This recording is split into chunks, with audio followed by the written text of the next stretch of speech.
প্রিয় বন্ধুরা, আসসালামু আলাইকুম। আজকে আপনাদের সাথে যে ভিডিওটি বা আজকে ডেইলি ব্লগ যেটা শেয়ার করব সেটা হলো আজকে আমরা এক জায়গায় যাচ্ছি। প্রথমে ঘুম থেকে উঠে ব্রাশ করে নাস্তা খেয়ে আমার মোটরসাইকেলটা বের করতেছি। মোটরসাইকেলটা বাইরে বের করলাম।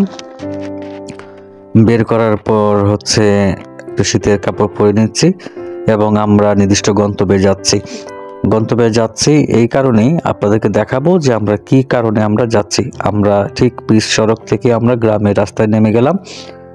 নেমে গিয়ে দেখতে পাচ্ছি যে একটা খাদ, এই খাদটা আমার আব্বু, আমার চাচাতো ভাই যারা আছে, ভাতিজা যারা আছে, সবাই মিলে এটা সেচ দেওয়ার ব্যবস্থা করেছে এবং মাছ ধরা প্রায় শেষ। আমার ঘুম থেকে উঠতে দেরি হয়েছে বিদায় আমার আসতে একটু দেরি হলো।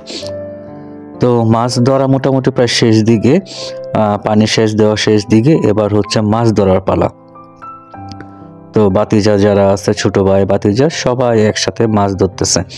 এখানে সকল প্রকার দেশীয় মাছ, মাগুর মাছ, শোল মাছ, কই মাছ, ট্যাংরা মাছ, পুঁটি মাছ, এগুলো দেশি শোল মাছ এবং এই যে ভিতর দেখতে পাচ্ছেন এগুলো হলো বোয়াল মাছ।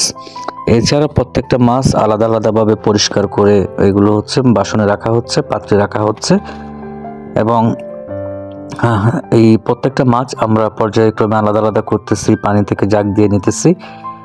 দেখেন একবার কি সুন্দর, একবার টাটকা মাছ। এই মাছগুলো হয়তো বাজারে কিনতে পাবেন না, কিনতে পাইলেও এগুলো চাষের মাছ হবে। তো সবাই মিলে আমরা মাছ ধরায় ব্যস্ত। মাছ ধরতে ধরতে আমরা খুব ক্লান্ত। আমি আগেভাগে চলে আসি বাড়িতে, এসে ফ্রেশ হই। আমাকে খবর পাঠানো হয় যে আমি যেন মাছগুলো মেপে দিই। সবাইকে পর্যায়ক্রমে আমি মাছগুলো মেপে দিচ্ছি। ভাই যারা ছিল, চাচাতো ভাই যারা ছিল, সবার মধ্যে যেহেতু সবাই আমরা একসাথে মাছটা ধরেছি। তো প্রথমে আমরা ওই উহল মাছ, আমাদের গ্রামের ভাষায় যেটা বলে উহল মাছ, মানে টাকি মাছটা ভাগ করে দিলাম। প্রত্যেককে 5 কেজি করে পেয়েছে।